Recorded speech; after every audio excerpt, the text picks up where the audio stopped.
لاہور میں ایک ادارہ ہے جو بڑا زبردست کام کر رہا ہے and we thought it's important کہ اس کے بارے میں زیادہ لوگوں کو پتہ ہو.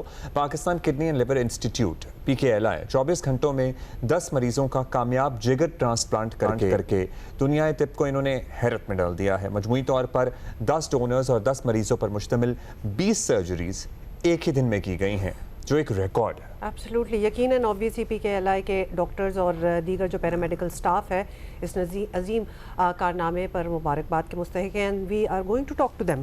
تو اس وقت ہمیں جوائن کیا ہے ڈاکٹر احسان الحق نے جو کہ چیئر ہیں لیور ٹرانسپلانٹ PKLI. ڈاکٹر صاحب کنگریچولیشنز ونس اگین.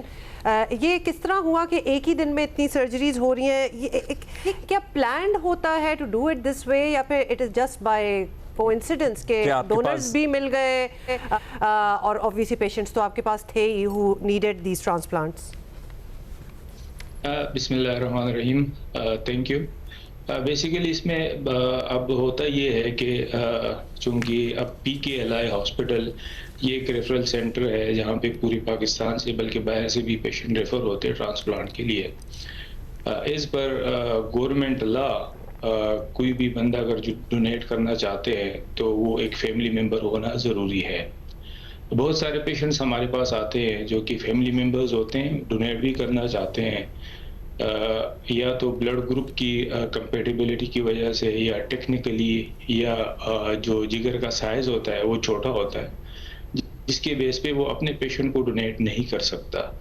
اسی طرح بہت سارے پیشنٹس ہمارے پاس جمع ہو جاتے ہیں اور اس کے لیے جو آپشن ہوتا ہے آپ کے پاس یا تو یہ کہ کیڈیورک ٹرانسپلانٹ ہو اور دوسرا جو آپشن ہوتا ہے کہ آپ ان کو ایکسچینج کر لیں. تو اسی طرح یہ بہت سارے پیشنٹس جمع ہو جاتے ہیں جن کے پاس ڈونر تو ہوتے ہیں لیکن ڈونیٹ نہیں کر سکتے.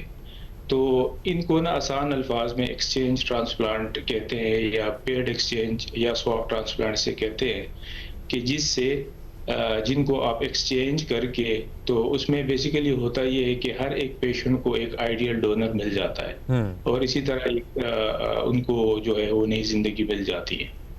اچھا آپ یہ بتائیے گا, ظاہر ہے لوگوں کو اس بارے میں اتنی آگاہی نہیں ہے. جو کڈنی ٹرانسپلانٹ میں ہم نے دیکھا ہے کہ جو کڈنی ڈونیٹ کر رہا ہوتا ہے وہ پھر اپنی بقیہ زندگی ایک کڈنی کے سہارے گزارتا ہے اور one can live a normal life with that even. جو لیور ٹرانسپلانٹ ہوتا ہے, کیونکہ لیور تو ہمارے پاس ایک ہی ہے, کس طرح سے ٹرانسپلانٹ کا پروسیس ہوتا ہے؟ جو ڈونر ہوتا ہے اس کی زندگی پہ کیا کوئی اثر پڑتا ہے, نہیں پڑتا ہے, تاکہ تھوڑی سی آگاہی بھی آئے لوگوں کو اس بارے میں. ڈاکٹر صاحب یہ بھی بتائیں کہ لیور ریجنریٹیو آرگن ہوتا ہے, مطلب ہم یہی بیسکلی ایکسپلین کریں. جی یہ ایکسپلین کر دیں. جی بالکل. یہ جتنے بھی پیشنٹ اور فیملیز آتے ہیں, ڈونرز آتے ہیں, آبویسلی ڈونر ایک ہیلدی انڈیویجولز ہوتے ہیں. ان ہیلدی انڈیویجول کی لائف کو رسک میں ڈالنا ایک بہت بڑا ایک رسک ہوتا ہے. تو فیملی کی یہ وریز ہوتی ہے اور ہمیشہ کے لیے ہم ان کو کاؤنسل کرتے ہیں کہ بالکل یہ ایک میجر سرجری ہے لیکن بائی اینڈ لارج ایک سیف سرجری ہے. اور اس سرجری کے ایک ہفتے بعد ڈونر بالکل نارمل ہوتا ہے, وہ اپنا واک وغیرہ کر لیتے ہیں. ہاسپٹل میں اسٹے ان کا میکسیمم جو ہے 4-5 ڈیز ہوتے ہیں اور اس کے بعد وہ واپس ڈسچارج ہو کے اپنے گھر چلے جاتے ہیں. اینڈ ود ان 15-20 ڈیز یہ اپنی جو روٹینز ہوتے ہیں دوبارہ وہ ریزیوم کر سکتے ہیں. تو لیور کے اندر اللہ تعالیٰ نے خاصیت رکھی ہوئی ہے کہ جو لیور ہے مطلب ایک ڈونر اپنا 70% جگر ڈونیٹ کرتا ہے ٹو این ایڈلٹ ریسیپینٹ. اب یہ 30% یا 40% جگر جو بچ جاتا ہے وہ ٹائم کے ساتھ گرو کرتے ہیں. Within span up to 3 months time یہ جگر دوبارہ اپنے سائز تک آ جاتا ہے. تو بائی اینڈ لارج یہ ایک سیف سرجری ہے. الحمدللہ ہم نے ابھی تک 1200 لیور ٹرانسپلانٹ کر چکے ہیں اور الحمدللہ ہمارے جتنے بھی ڈونرز تھے ابھی تک سارے صحت یاب ہے اور اپنی نارمل لائف جو ہے وہ گزار رہے ہیں. ڈاکٹر صاحب یہ بھی بتائیے گا کہ ڈونرز فیملی ممبرز ہی ہوتے ہیں؟ Is that how it works کا کوئی بھی ڈونر ہو سکتا ہے؟ یس, ایز پر گورنمنٹ لا یہاں پہ ہر وہ بندہ جو ڈونیٹ کرنا چاہتے ہیں تو جو فیملی ہے اس کے ساتھ ان کا کوئی بلڈ ریلیشن ہو جسے ہم فرسٹ ڈگری یا سیکنڈ ڈگری ڈونر ہم کہتے ہیں, تو جو ڈونر ہے وہ فیملی ممبر ہونا ضروری ہے.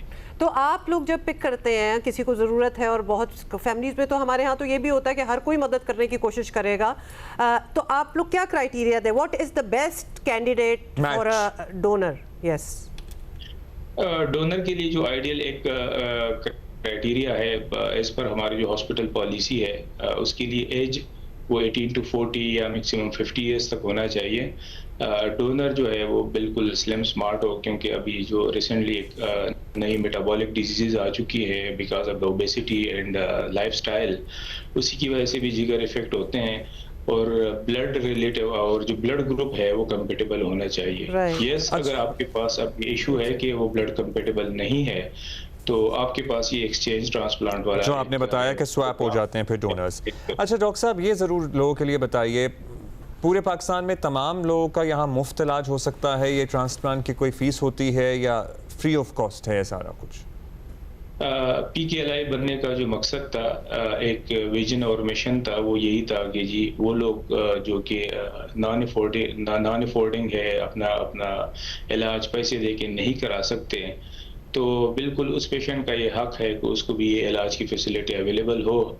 پی کے ایل آئی میں ابھی تک جتنے بھی یہ ٹرانسپلانٹ ہوئے ہیں, تو اگر پنجاب کا سٹیزن ہے تو ان کا تو صحت کارڈ سے ہوتا ہے. 70% جو ٹرانسپلانٹ یہاں پہ ہوئے ہیں یہ گورنمنٹ نے اسپانسر کیے. باقی جو 30% پیشنٹس ہے یا تو ان کا سبسیڈائز ریٹ پہ یا ڈسکاؤنٹ پہ ہوا ہے. تو یہاں پہ ایک فائنینشیل اسکریننگ کا ایک میکینزم ہے. کوئی بھی پیشنٹ آتا ہے وہ کہتے ہیں میں افورڈ نہیں کر سکتا, تو اسی وہ پروسیس ہے وہ گزرتے ہیں, اور اگر افورڈ نہیں کر سکتے ان کے لیے ٹوٹل فری ہے یہ. Got it, ڈاکٹر صاحب, thank you so much for your time and congratulations once again. Relatively safe ہے اور کیا زبردست کام ہو رہا ہے, مطلب کہ ایک دن میں انہوں نے کس طرح یہ کیا ہے.